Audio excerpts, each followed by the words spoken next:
The army had reached the outskirts of Makkah, and the land itself seemed to hold its breath. News spread quickly through the valley. Abraha was near. The elephants were real. The threat was no longer distant rumor. For the people of Mecca, this was not simply the approach of an enemy force. It was the approach of something unthinkable. No army in Arabian memory had ever marched with the intention of destroying the Kaaba itself. For generations, Arabs had lived with warfare as a fact of life. Raids were common, bloodshed was familiar, tribal conflict shaped their history. But even in war, there were boundaries that were rarely crossed. Sacred months were respected, sanctuaries were honored, and above all, the Kaaba stood beyond attack. Even idolaters, even those lost in false worship, recognized the inviolability of the house. It was not protected by Quraysh alone, it was protected by a shared, deeply rooted understanding that this place belonged to something greater than men. Now that understanding was being tested. Abraha did not come as a raider seeking plunder. He did not come to negotiate dominance. He came with a singular purpose: to erase the Kaaba from the face of Arabia. This intent shook the psychological foundations of the region. Word traveled beyond Mecca. Tribes watched from a distance, waiting to see what would happen when imperial ambition collided with ancient sanctity. Within Mecca, panic did not erupt into chaos. Instead, something more unsettling settled over the people: helpless clarity. Quraysh knew their position. They were traders, custodians, organizers of pilgrimage. They were not an army capable of confronting an imperial force reinforced with elephants. Courage was not the issue. Reality was. To fight would not be bravery, it would be annihilation. Among them stood Abdul Muttalib, elder of Quraysh and guardian of the Kaaba. His authority was not enforced through fear, it was earned through trust. In moments of crisis, people looked to him not for dramatic speeches, but for judgment, and his judgment was clear. This was not a battle to be fought by men. This was a matter to be returned to its true owner. Abdul Muttalib understood something profound about the house.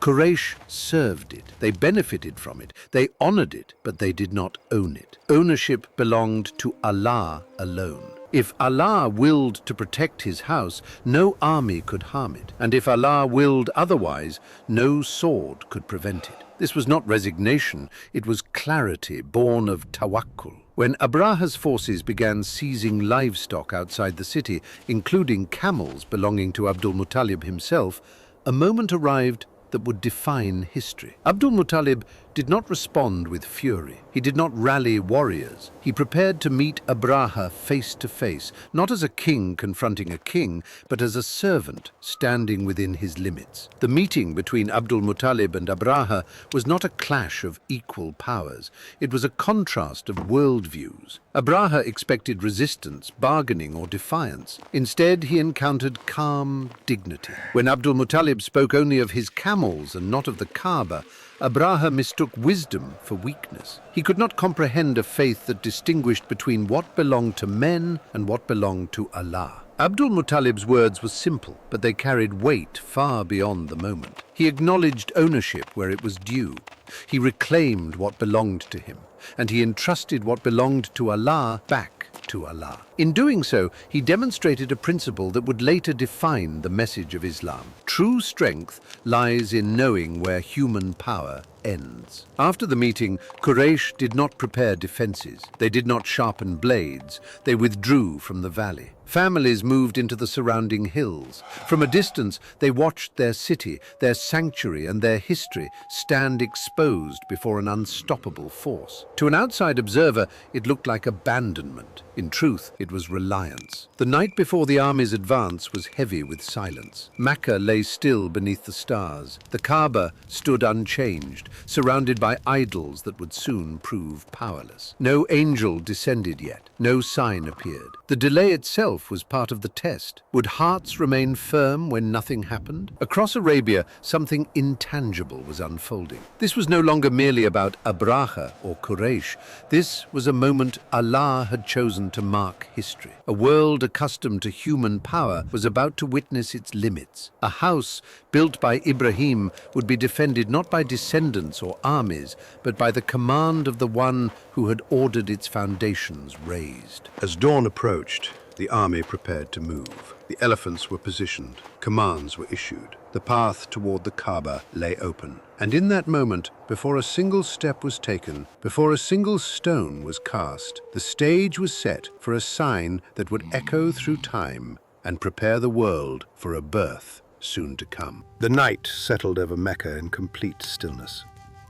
From the surrounding hills, the people of Quraysh watched in silence. Their city lay behind them. Their sanctuary stood alone. No guards, no defenders, no army. The Kaaba remained as it had always been, unmoving, unarmed, untouched. There were no signs in the sky, no warning given, no promise revealed, only silence.